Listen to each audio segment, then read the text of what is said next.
Welcome to another midweek episode of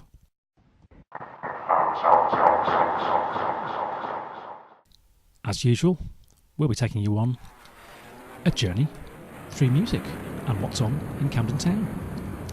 So let's get ready for takeoff. This is Ground Control. All aboard.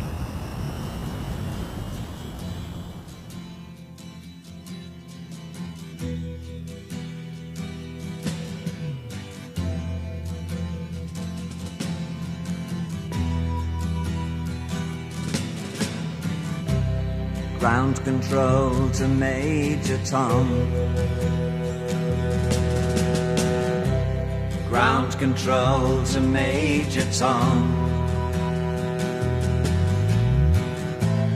Take your protein pills and put your helmet on. 10. Ground control 9, to Major Tom. 8, 7, 6. Commencing 5, countdown, engines on. 3, 2. Check ignition 1, and may God's love be off with you.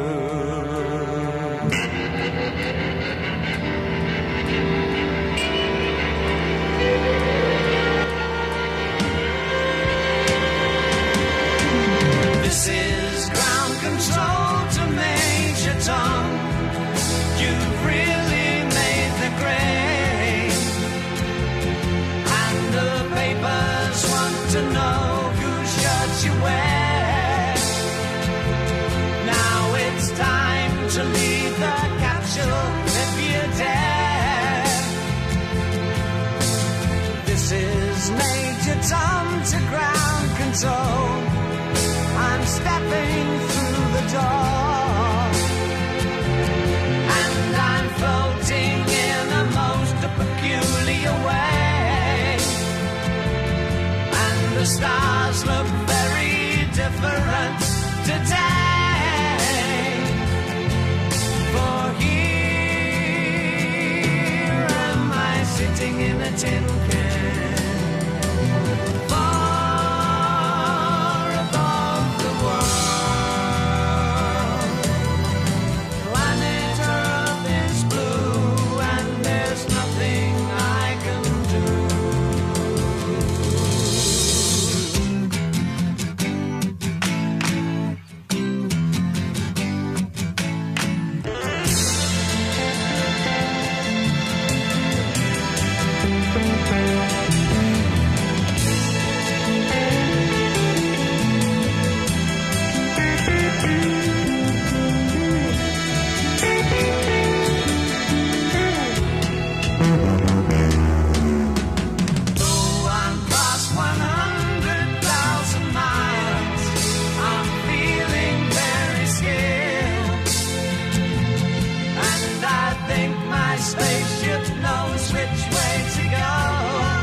track, Space Oddity by David Bowie. And our guest in the studio this week has a link with David Bowie. More later on.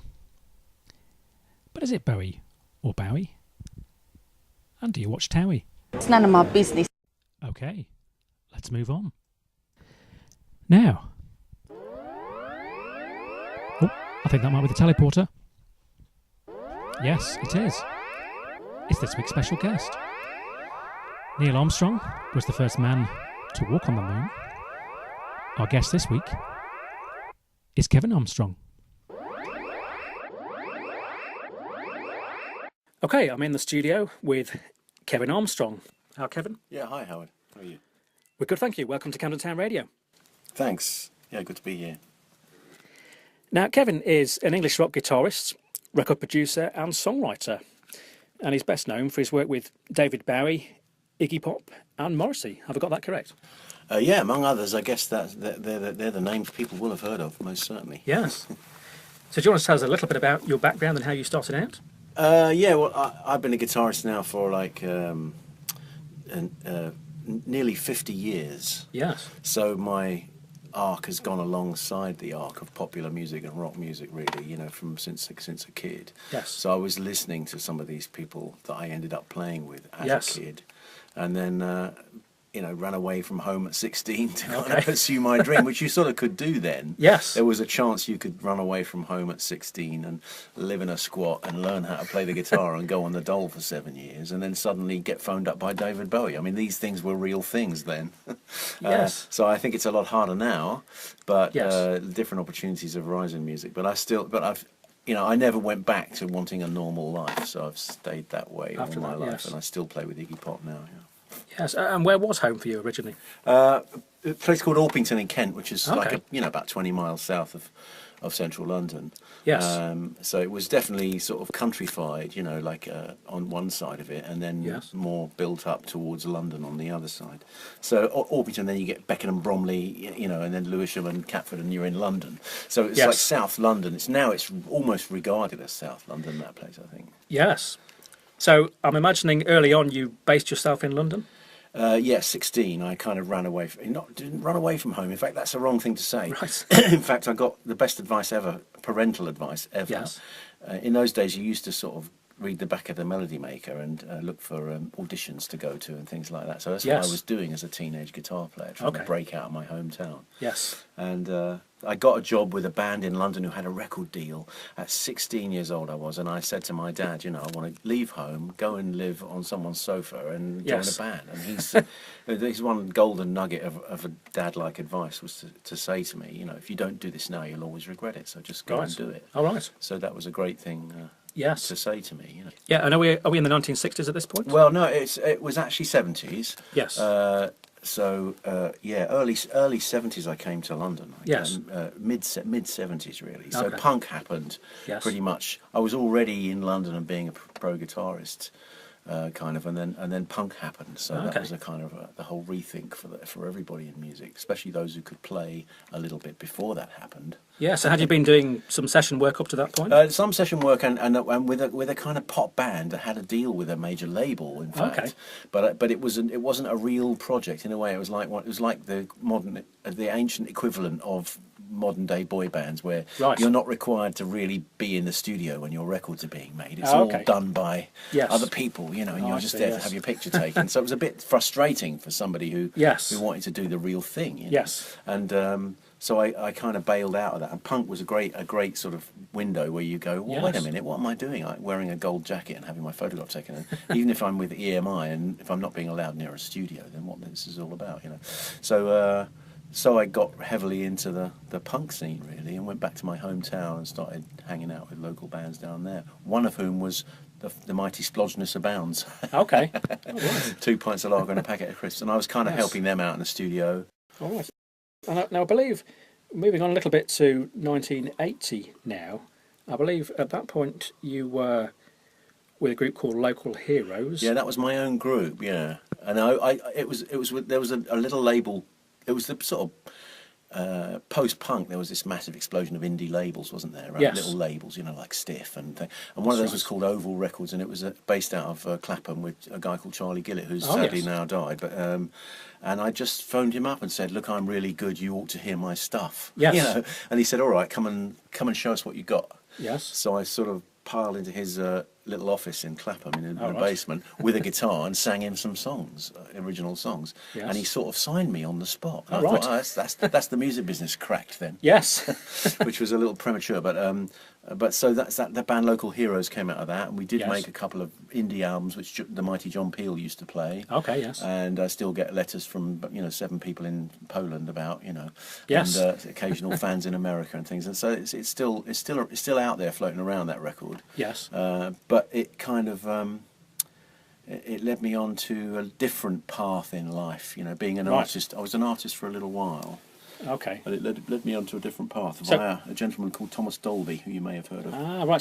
So we've gone through there the first part of your career being in the band Local Heroes, but then shortly after that was when your career changed and you started to work with some different musicians. Well, I worked with Thomas Dolby, who was a really smart cookie. He was an electronic musician, a sort of synth pioneer, and I got diverted into being Thomas's collaborator for a while. Yes. And then from there, bounced to having my own deal with EMI as a proper songwriter band leader. Okay. Yes. But that didn't really work out so well. Was that a publishing deal? Or? No, it was a full recording deal, and we did make an album, but it was at the time when large companies were signing up hundreds of things and pouring loads of money into everything. Yes. And then if you didn't have a success straight away with your first release, you were kind of someone higher up would go, right, put a red line through all this lot and we'll get rid of them. And I was in one of those reject piles, Oh, okay. because we didn't they just didn't give us enough time to do it, and maybe I wasn't ready for it really. I see. But then just after that, I got a call from a guy at EMI, said, I'm sorry that your deal with us has ended, but if you go to Abbey Road and take your guitar, you can thank me later. Oh, right. So that sounds quite exciting. Well, it was like a mysterious thing, yeah. So we didn't. I turned up and there was a bunch of people there, musicians, some of whom I knew and some I didn't, and we were there to do a session for Mr. X, who we didn't know who it was, and in walked David Bowie. Oh, right. Wow. Saying, "Hi, I'm David," which we didn't really sort of need to know. But anyway, so that led on to a sort of 10-year collaboration with Bowie. Oh, right. And then bounced me towards Iggy Pop, who I still play with now. So that just changed my life that day, really. The first half of our interview with Kevin Armstrong. And later on, we'll find out just what it was like working with David Bowie from Kevin in part 2.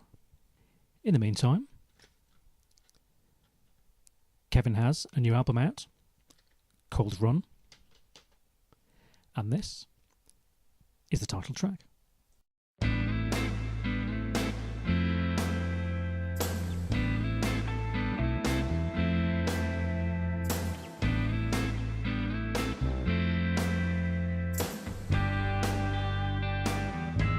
Wish I was a sailor crossing an azure sea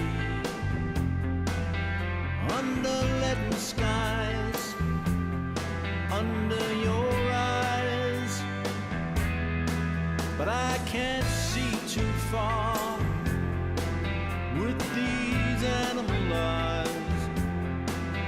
Can't hold my breath without your voice, and I'm danger prone. I'll be bound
gold man in a soaring tower, and it's cold in here without your touch. And there's trouble in here, trouble out there, mainline problems till you no longer care. It's a long, low life, duty bound, no hope, no life, no you. Aha, well, run, run, run, run, run, run, run. Yes, I run, run, run, run, run without your love. I duck the shots, tilt the world, talk myself crazy, shoot the breeze, shout to live, shoot to kill, double up in pain, and I'm on my knees. Yes, I run, run, run, run, run, run, run. I run, run, run, run, run without your love. Yes, I run, run, run, run, run, run, run. I run, run, run, run, run without your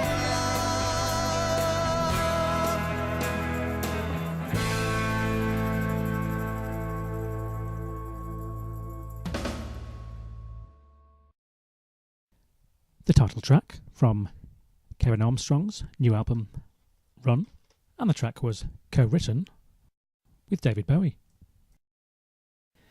And you can win a copy of Kevin's new CD in our competition, which is coming up in part 2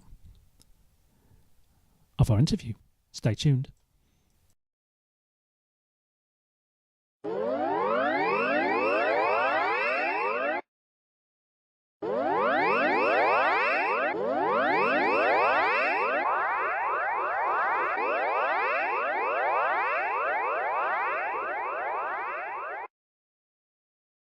Well, that gives us a very good overview of how you got to where you are today. So, I believe you've recently been working on an album, and would it be right it's the first album in quite Well, it's since those Oval days, actually. Yes, Yeah. since Local Heroes. I mean, I've always recorded and written my own songs and had my own studio. Yes. So I've always been building up a body of work. Right. But then now that, actually since David died and since I'm now playing back with Iggy, Yes. who is not a young man anymore, No. and I've got to look to how my story fits in Yes. for me, you know. So Yes. I just thought, well, so I started doing some one-man show, solo shows back as a singer-songwriter, Okay. with a view to doing that, you know, Yes. when Iggy stops touring, and I thought, well, it'd be nice to have an album to sell at shows. Yes. You know, just something to give to people. Yes. Or sell. And so I marshalled some of the work that I've been working on in the last few years, Right. and then I added about half the amount again Oh, right, of new yes. material, and this album took shape. And actually, now it's finished. It's you know, it surprised me that it's kind of better than I thought it was going to be. It's called Run, Yes. and it's self-released on Wishing Tree Records. But it's getting some really nice reviews and some nice attention. So actually, yesterday was the official release date. Oh. I can leave you a copy if you want to offer it to a listener or as a prize or something like that. So I can definitely leave something with you. Yes, we could do that. Yes. Yes, certainly it'll be a good competition Yeah. for us. Yes, because I'm guessing it's not officially available yet, or is No, it? it is officially Oh, it is available. today, It's on yes. iTunes, it's Oh, on right. Amazon, it's on CD Baby, it's on Bandcamp, it's on my own website. It's everywhere today. Everywhere. Yes. It's absolutely everywhere. Yeah. So Okay, that's great. You can get it. It's even in a few specialist shops, but these days getting hard copy into the shops is really difficult. Yes. Yeah. Well, Most people like downloads. Don't yes. they? Do you want to set a question for listeners? Oh my goodness, that's a really good. That's a really good. Okay, there's. Yes, here's a question. Yep. I played with Stephen Patrick Morrissey Right. from the Smiths. Right after he broke up the Smiths. Okay. I played with him, and there's a few songs that I co-wrote with him. Right. And if a listener can name a couple of those, All right. Okay. then they should have a copy.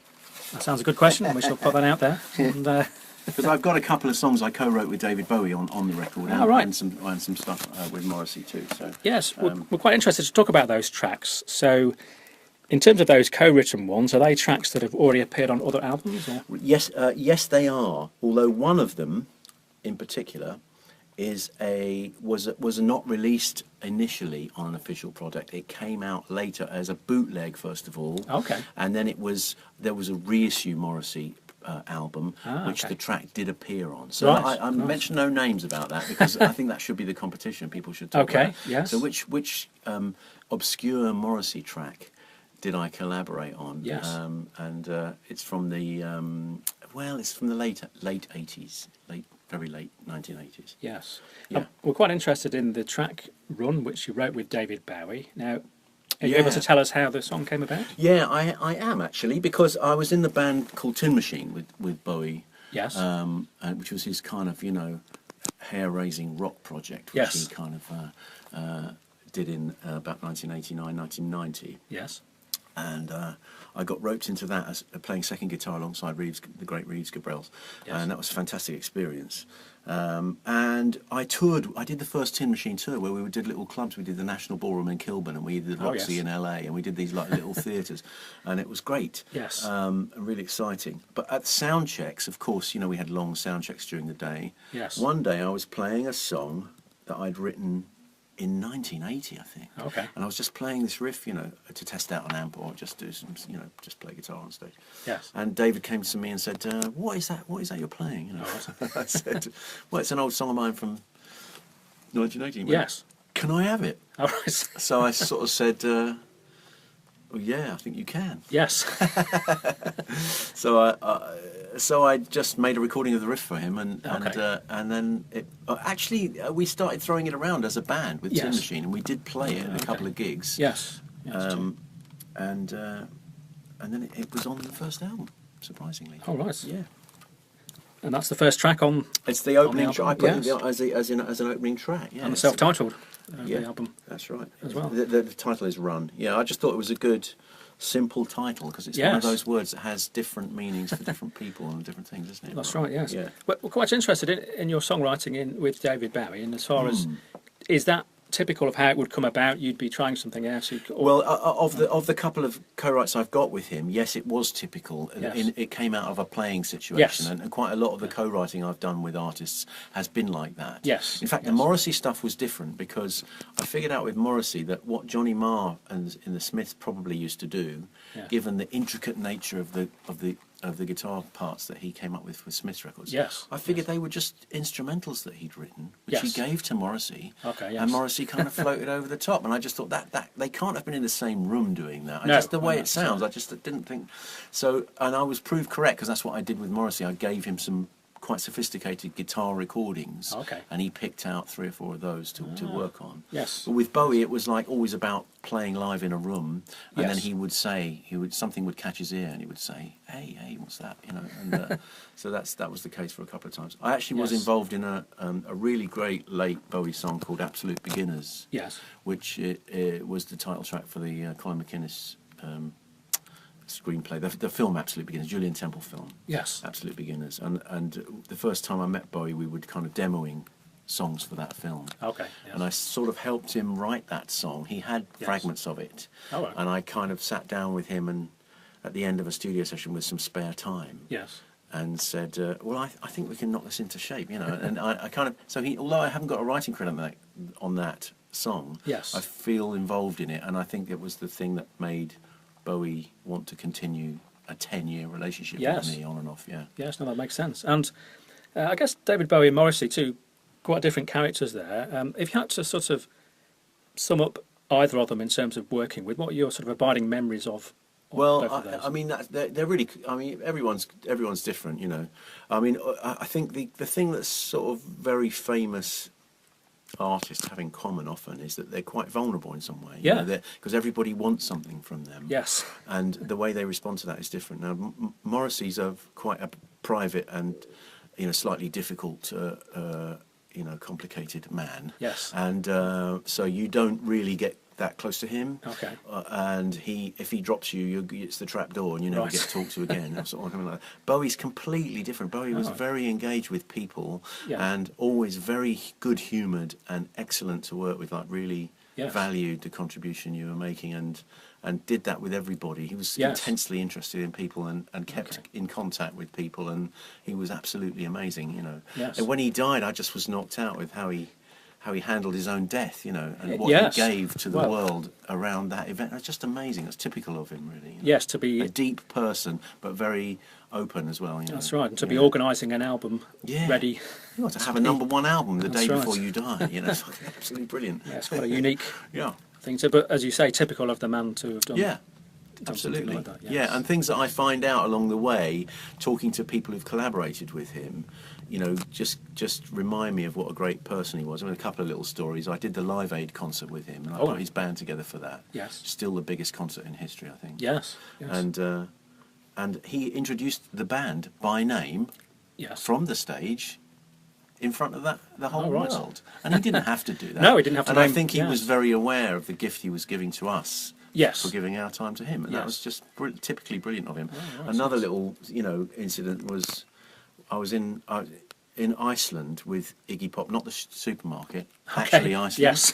with Iggy Pop, and we were Right. playing with a festival there. And it Yes. was one of those times a year when it doesn't get dark for 3 months or something. Okay. So we were. Yes. It was light all night, and I ended up Yes. drinking in a hotel with Public Enemy, who were ill. Oh.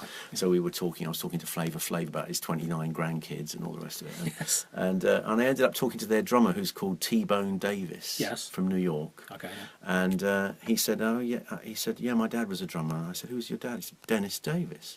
Yeah. I said, "Oh, hey, we've got we share something because I played for Bowie, and Dennis Davis was one of Bowie's best drummers. He was on Yes. Young Americans and Station to Station and all this stuff." Oh yes. And we got talking about Bowie and his dad's relationship with Bowie. Yes. And he said, I said, "Your dad died, right, you know, in the last year?" He said, "Yeah, he did." He said, "Did you know David, although they hadn't worked together for 25 years, David paid his medical bills for the last 5 years?" All right. Gosh. Yeah, amazing, but typical in a way of Bowie. Yes. Yeah. Yes. Quietly generous and, you know, lovely. Yes. Lovely guy. Yes, and very much missed by. A rare person. Yes. Yeah. Okay, so coming back onto the album now. Now, in terms of the process of putting this together, was it quite an organic process in the studio, or can you give us an idea of how? Well, I work alone quite a lot Yes. in a home studio, so Okay, yeah. I'm able to do programming or have friends come in and play, Yes. or layer things myself, and I can record and engineer because I've produced a number of artists too. Yes. I'm quite experienced in the studio. Okay, yes. But this album is a slow cooked album. It's Right. not something that I've thrown together quickly. No, it's okay. it's a number of years of material, I see, which yes. I've sometimes put away and then come back to Oh, okay, yes. some months or a year later. Yes, And gone, yes. "Oh, I know how to do this," or just it's something. So okay. it's slowly, it's been things that I've put down and picked up again, and so I'm very happy with the way it's turned out because there's Hmm. nothing really on it that I would change or think, "Oh, that was a bit rushed" or something. Yes. It's all put together quite carefully, and I think when you hear it, you'll see that it's not a sort of, doesn't sound skimpy, you know. No, that makes sense. So maybe some of the songs were partial ideas of songs from a few years ago that you've now completed. They definitely were, and that's how songwriting goes. You sometimes Yes. have a sort of pool of ideas that they might be something you play when you practice. Yeah. You start playing something and you just put it down, and it happens to kind of have a way of you have a way of returning to it, and then Yes. eventually at some point you start singing over it, and you think, "Oh, that's becoming a song, isn't it?" That's Well, right. other things come really quickly, but this album's full of things like that, which have Yes. been ideas which have been around for quite a long time. In fact,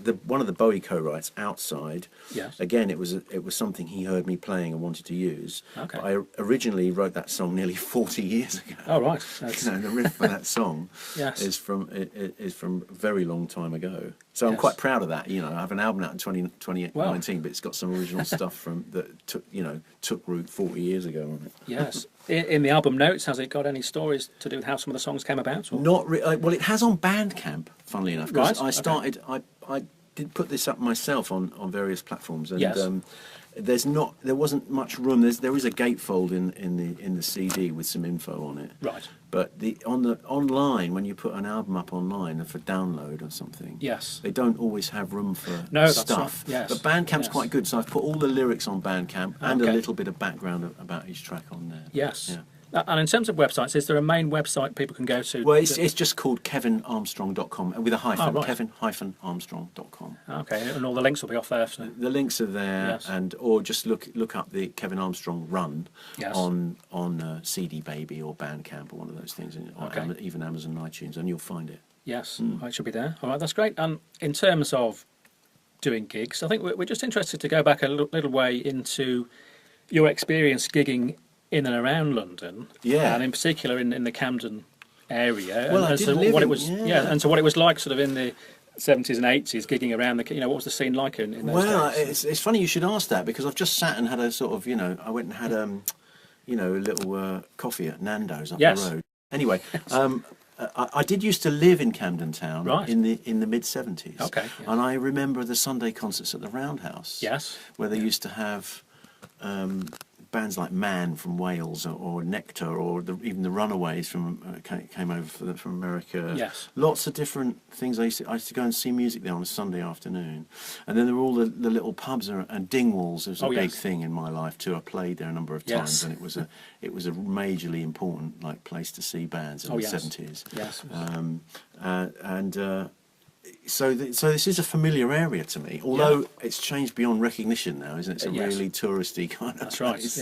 yes. So you still got little places like the Camden Guitar Shop and the Roundhouse and Dingwalls. They still kind of exist, Yes, don't they? that's right. Still got some of the venues from... Yeah, and of course there's the what's that pub around the corner? in Dublin Castle? Parkway? Yeah, Dublin Castle. Yeah, That's still still going that's still a strong. crucible of young talent, That's isn't right, it? yes. Which is great. And then there's the Purple Turtle down the other end, and which it used to be, and the Music Machine as it used to be. So I used to hang around at the Music Machine quite a lot. Yes, as well. now Coco. Coco, it's yes, called now, yeah. That's right. And that was a brilliant theatre to see music in the 70s. Yes. And there were always rock stars hanging around as well, So Yes. all the punk guys were there. I used to play pool with Lemmy upstairs in the Okay. back bar. And, At the Music Machine. At the music, when Yeah. it was the Music Machine, yeah. So now- I do have fond memories of Camden, the Camden rock scene. Yes. And it's a shame these days that it's not more kind of open like it was, because it's Yes. harder. It's harder to get a gig now. It's harder to Yeah. get paid.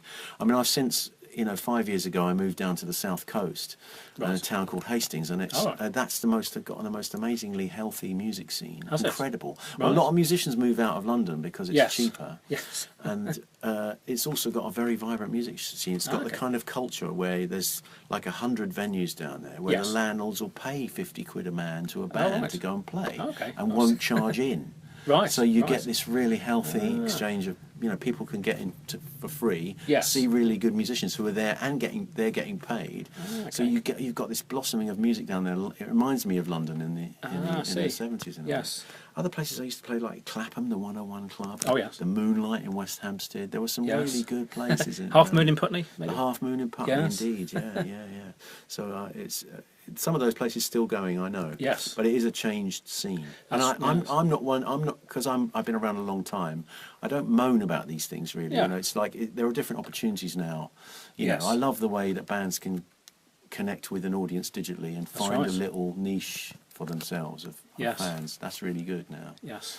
And they don't have to sort of be beholden to a record company schedule or anything like that. No, that's And that's right, really yes. good. So there are opportunities, plenty of opportunities, but I think it's harder to make a living now than it was in my day. Yes, I think it is. Yes, Hmm. I think we're still pleased. We do have a few of the old venues remaining. Dingwalls. Yeah, really great dance hall, that, and a great venue. Yes. Dingwalls, it really was. Yeah, Yes. fantastic. Saw loads of people there. Yes. and to bring it up to the present day, have you got plans to gig the new album? Well, I have. I've actually reached out to a person called Danny Thompson, who's an amazing bass player. He used to work with John Martin and Richard Okay. Thompson, and he gratifyingly got back to me straight away when I sent him my album and said, "I love Yes. this. I can see myself on." So I'm trying to put something together with Danny. Yes. And there are a couple of good talented drummers where I live down there. I'm also possibly doing something with the Iggy's rhythm section. Right? So I'm Okay, still right. out with Iggy. Right, But I'm nice. thinking about my commitments with Iggy Pop and how I Yes. can then do live stuff after. I see, Because I've got yes. quite a busy summer coming up with Mr. Pop. Oh, right. Are you off? I'm off to festivals. I'm and off so to on? play the Sydney Opera House in Oh, April. right. Okay. So- And Byron Bay Festival in Australia. Right. And then we've got quite a number of Scandinavian and European festivals throughout June, July. Yes. So if I do gig this, it's liable to be in the autumn. I see. Yeah. Okay. Yeah. Oh, we'll look out for some dates then, maybe around Sure. the Yeah. autumn time. Yeah. For that. And Well, you can go to the website, it's at kevin-armstrong.com, and there'll be some info Yes. there.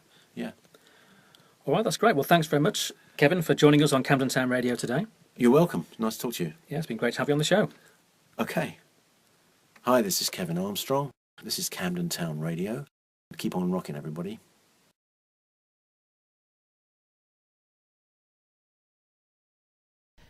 Thanks to Kevin Armstrong there,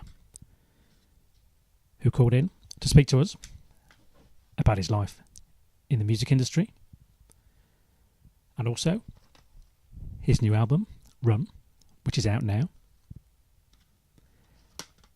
And you can win a copy of that.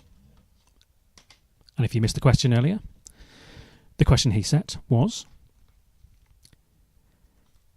Kevin wrote some songs with Morrissey. Can you name them? If you can name two of them, you can win a copy of Kevin's CD. Contact us on Twitter if you know the answer. That's all you need to know. Now, as you'll have realised, our theme on this week's show is space. If you're in Camden Town this week and you check the space between the market stalls, you may find some orange peel. And if you head down to Cecil Sharp House this Thursday, the 4th of April, you'll find Hannah peel. If you can find your way through the dusty nebula.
the track Sunrise Through the Dusty Nebula by the artist Hannah Peel, who is on at Cecil Sharp House in Camden Town this Thursday, the 4th of April.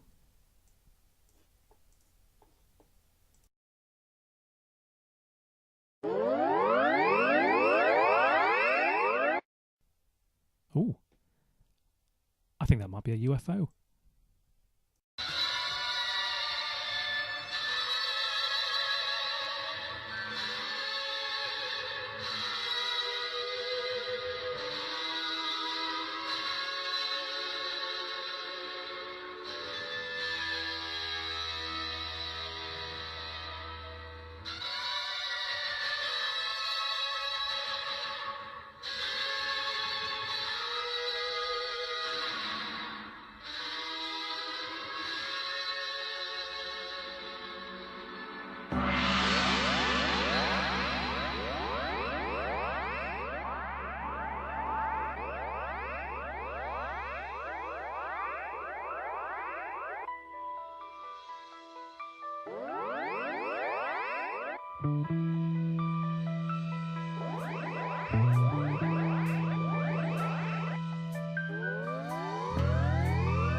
Guitars run down motels like Shaq.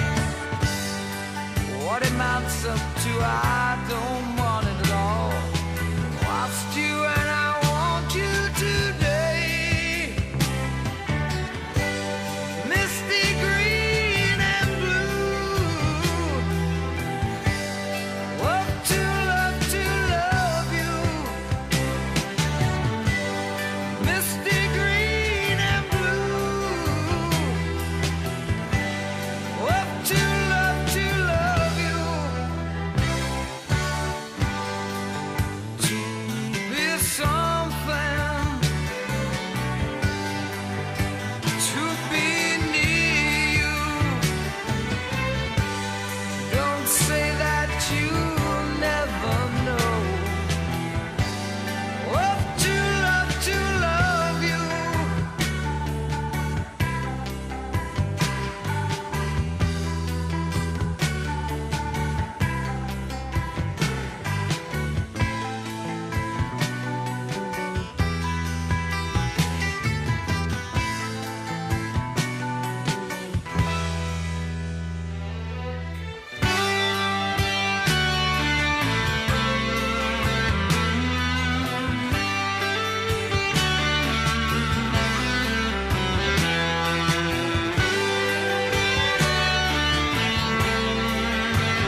other half's just too sad.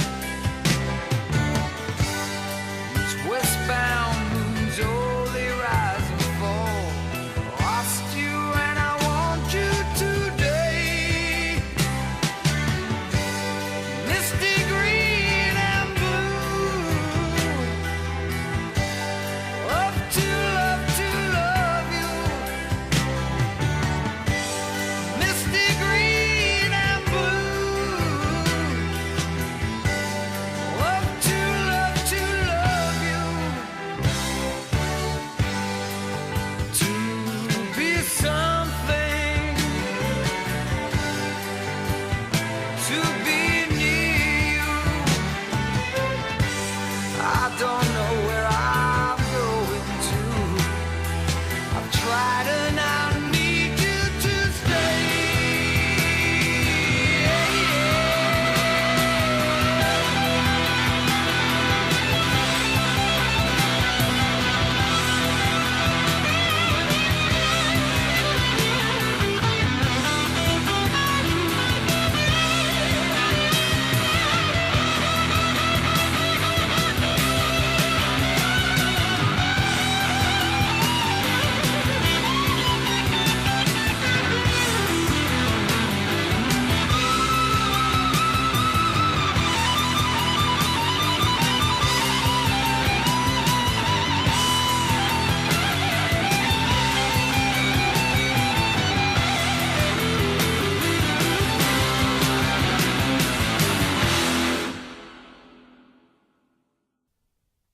The track Love to Love by the band UFO. And you'll find them at the Kentish Town Forum this Friday, the 5th of April. Now, what about this Saturday night? Well, if you head down to Ulu, you may find a noisy sky.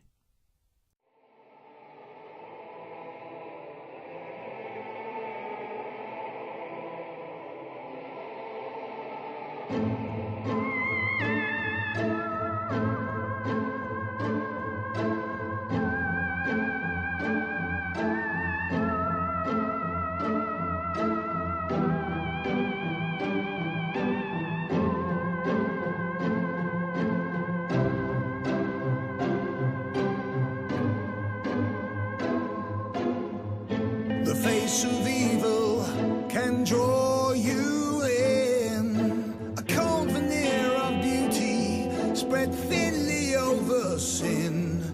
Before you start to run, it can offer you flight. But it's too late now. Here comes the unquiet sky.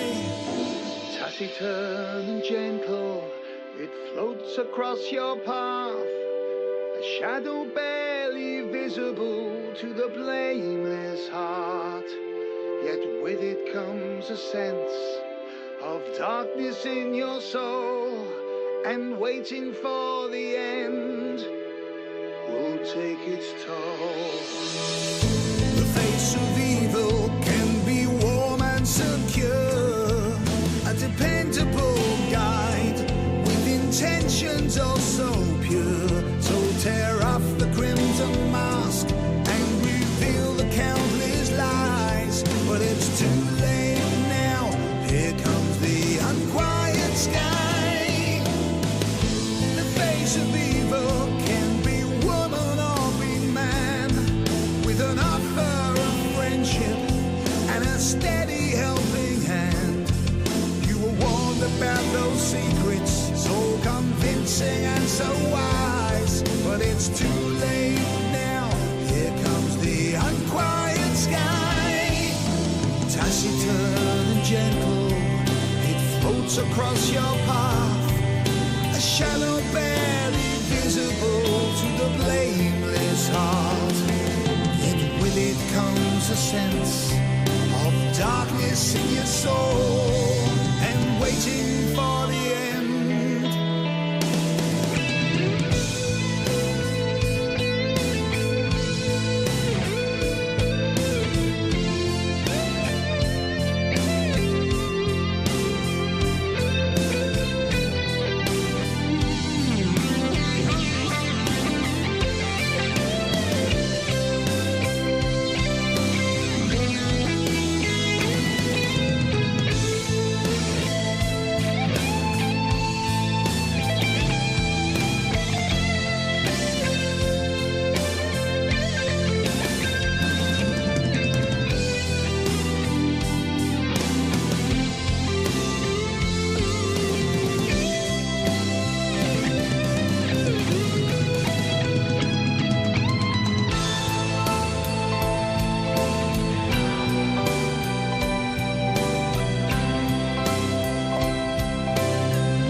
the track The Unquiet Sky by the band Arena. And you'll find them at Ulu in Bloomsbury this Saturday, the 6th of April. So that brings us to Sunday, the 7th of April. You could head down to the Jazz Cafe, Camden Town, where you'll find Gilles Peterson and Patrick Forge presenting another afternoon of dance, funk, jazz, Latin and R&B. But what will you find? Well, perhaps something like this.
The track Digital Love by the band Daft Punk. And so, with that, it's time to take to the rocket ship once more. My name's Howard J. Foster. Keep in the rocket and keep running.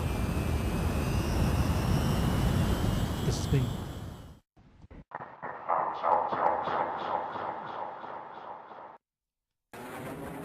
Keep in the rocket and keep rocking.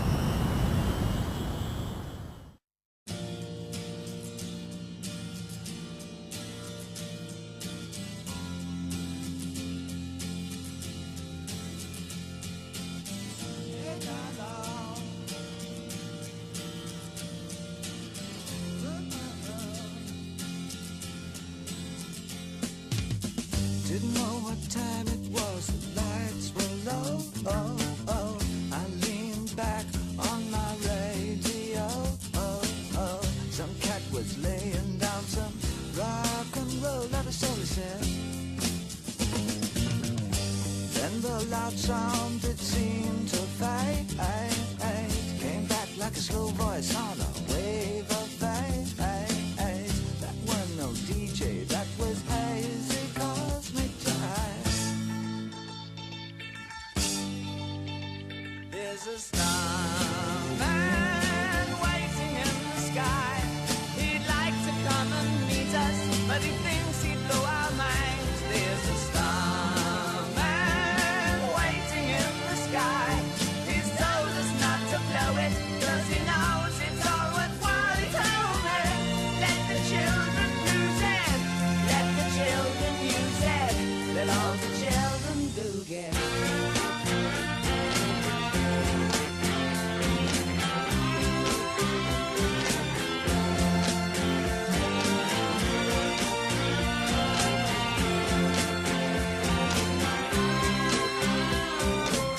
I had to phone someone, so I picked on you.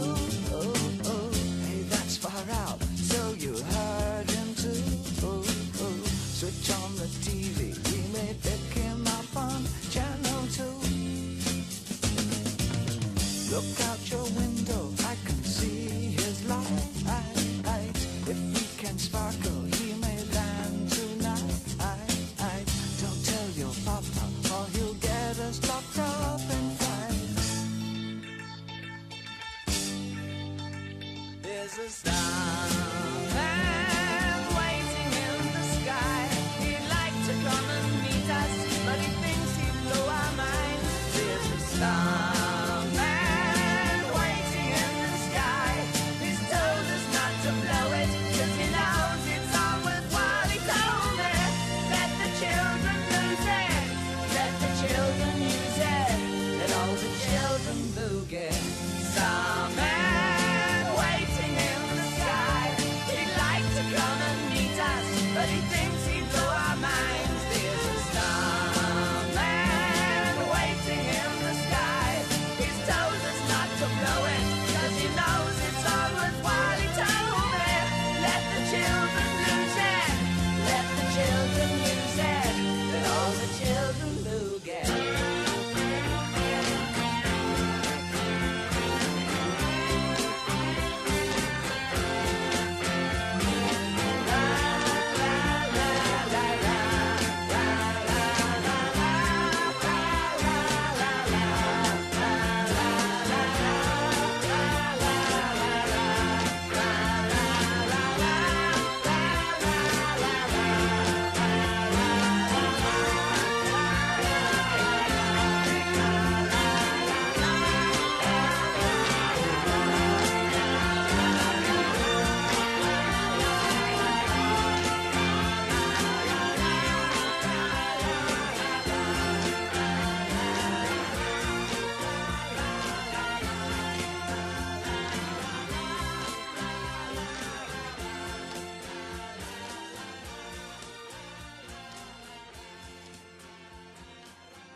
Keep rocking.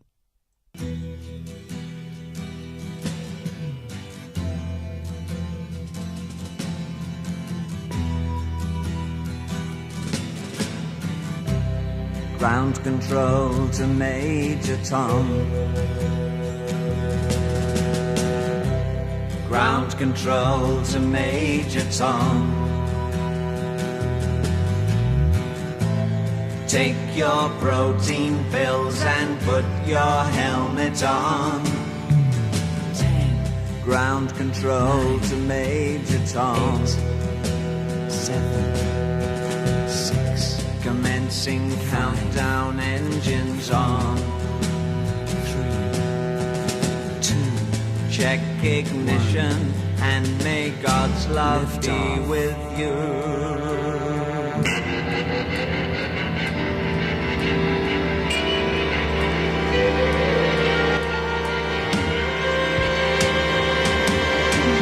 This is ground control to Major Tom.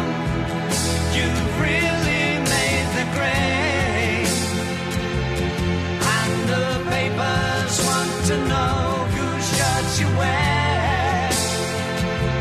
Now it's time to leave the capsule if you dare. This is Major Tom to ground control. I'm stepping through the door, and I'm floating in a most peculiar way, and the stars look very different today, for here am I sitting in a tin can.